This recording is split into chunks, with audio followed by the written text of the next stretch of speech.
জুবিনৰ নামত আমি অসমখনক নেপাল কৰিব দিব নোৱাৰো আৰু জুবিনৰ আত্মাক শান্তি দিবৰ বাবে আমি এই অসমখনক সুৱলা সুফলা কৰি আমি নিৰ্মাণ কৰিব লাগিব।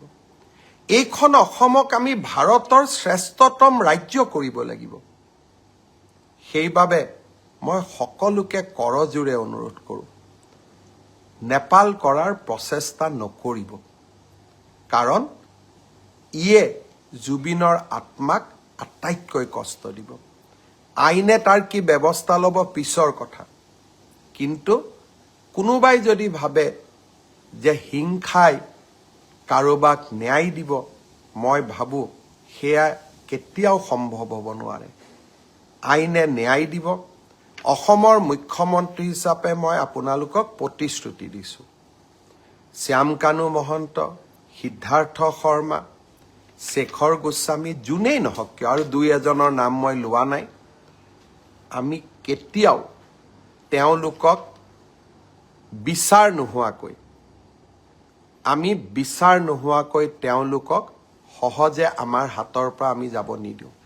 মাত্ৰ ৰাইজক মই অনুৰোধ কৰিম, আপোনালোকে আইন হাতত নল'ব। পুলিচ আছে, আৰু অসম পুলিচে যোৱা 5টা বছৰত কৰি অহা কাম আপোনালোকে দেখিছে। কাজিৰঙাত এটাও গড় হত্যা নোহোৱা হ'ল। শিশুক ঢিঙৰ ঘটনা জানে, আমি কাকো কেতিয়াও এৰি দিয়া নাই। আৰু এতিয়াও মই প্ৰতিশ্ৰুতি দিছোঁ যে জুবিন গাৰ্গৰ প্ৰতিটো পল, প্ৰতিটো ক্ষণৰ শেষ ক্ষণৰ হিচাপ আমি অসমবাসী ৰাইজে পাব লাগিব। ধৈৰ্য আমাৰ থাকিব লাগিব, কাৰণ যদি আমি ধৈৰ্য হেৰুৱাই পেলাওঁ তেতিয়াহ'লে আমি আমাৰ মানসিক সন্তুলনো হেৰুৱাই পেলাম, আৰু তেতিয়া আমি আমাৰ আকাংক্ষিত লক্ষ্যত উপনীত হ'ব নোৱাৰোঁ। শ্যামকানু মহন্ত, সিদ্ধাৰ্থ শৰ্মাৰ বিৰুদ্ধে আমি লুকআউট নটিচ ইছ্যু কৰিছোঁ, অৰ্থাৎ তেওঁলোক এতিয়া বিদেশলৈ পলাই যাব নোৱাৰে। পষ্টমৰ্টেম ৰিপৰ্ট ছিংগাপুৰৰ পৰা আনিবৰ বাবে আমি প্ৰচেষ্টা কৰিছোঁ। গুৱাহাটী মেডিকেল কলেজৰ পষ্টমৰ্টেম ৰিপৰ্ট ইতিমধ্যে প্ৰস্তুত হৈ উঠিছে। দিল্লীৰ CFLলৈকে আমি তেওঁৰ ভিছেৰা চেম্পল পঠাইছোঁ, যাতে তেওঁৰ শৰীৰত কোনোবাই বিষ প্ৰয়োগ কৰিছিল নেকি তাৰ বিষয়ে যাতে আমি জানিব পাৰোঁ। শ্যামকানু মহন্তৰ প্ৰত্যেকটো একাউণ্ট, পেন কাৰ্ড, তেওঁৰ ক্ৰেডিট কাৰ্ড আমি সকলো ফ্ৰিজ কৰিছোঁ, যাতে তেওঁ বহু দিনলৈ বাহিৰত থাকিব নোৱাৰে। আৰু 6 অক্টোবৰৰ দিনাখনলৈকে যদি সিদ্ধাৰ্থ শৰ্মা আৰু শ্যামকানু মহন্ত নাহে, অসম পুলিচে আপ্ৰাণ প্ৰচেষ্টা কৰিব তেওঁলোক য'তেই আছে তাৰ পৰা আমি উভতাই অসম ভূমিলৈ লৈ অহাৰ বাবে। আৰু আপোনালোকৰ হাততো কিবা তথ্য থাকিলে আপোনালোকেও আমাক সহযোগিতা কৰিব। জুবিন ৰাইজৰ সম্পদ। জুবিনক ন্যায় দিয়াৰ দায়িত্ব প্ৰত্যেকগৰাকী অসমবাসী ৰাইজৰ কৰ্তব্য। আমি কেইজনমানে এই দায়িত্ব মূৰত তুলি ল'ব নালাগে। এই দায়িত্ব 3 কোটি অসমৰ জনতাই আজি মূৰত তুলি লৈছে, আৰু জনতাৰ প্ৰতিনিধি হিচাপে এই দায়িত্ব মই নিষ্ঠাৰে আৰু সততাৰে সৈতে পালন কৰিম। প্ৰতিটো মুহূৰ্ত আজি কোনোবা এজন বেলেগ সিদ্ধাৰ্থ শৰ্মা আহি পাব দিল্লীত, আমি উৰা বাতৰি উলিয়াই দিম যে 10Bত বহি থকা ব্যক্তি এইজনেই হয়। আৰু এটা উৰা বাতৰি উলিয়াই দিম, শ্যামকানু মহন্ত গুৱাহাটীতেই বহি আছে।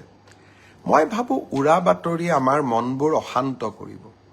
এখন জুবিনৰ হকে কাম কৰা, নিষ্ঠাৰে কাম কৰিব বিচৰা চৰকাৰ আৰু অসমৰ মুখ্যমন্ত্ৰী আপোনালোকৰ লগত আছে। যিদিনাখন মই বিফল হ'ম, সিদিনাখন আপোনালোকে মোক শাস্তি দিব। কিছুমানে কৈছে যে 26ত ভোট নিদিওঁ। সি স্পষ্ট কথা, আমি যদি জুবিনক ন্যায় দিব নোৱাৰোঁ, আমাক আপোনালোকে কিয় ভোট দিব? নিদিয়াটো স্বাভাৱিক, আৰু তাক আমি মানিও ল'ব লাগিব। সেইবাবে ৰাইজক মই আকৌ এবাৰ আন্তৰিকতাৰে সৈতে জনাব খুজিছোঁ যে মই মোৰ লক্ষ্যত অটল হৈ আছোঁ আৰু এই লক্ষ্যত অটল হৈ থাকিয়েই মই কাম কৰি যাম। আজিৰ পৰা 10-12 বছৰ আগতে শ্যামকানু মহন্তৰ লগত কেতিয়াবা উঠা ফটো এখন সামাজিক মাধ্যমত দিব। ঠিক তেনেকৈ অখিল গগৈও শ্যামকানু মহন্তৰ লগত ফটো উঠিছিলে। কাৰণ আমি সামাজিক ব্যক্তি। আজি ৰাতিপুৱাও 50-60 গৰাকী মানুহৰ লগত মই ফটো উঠি আহিছোঁ।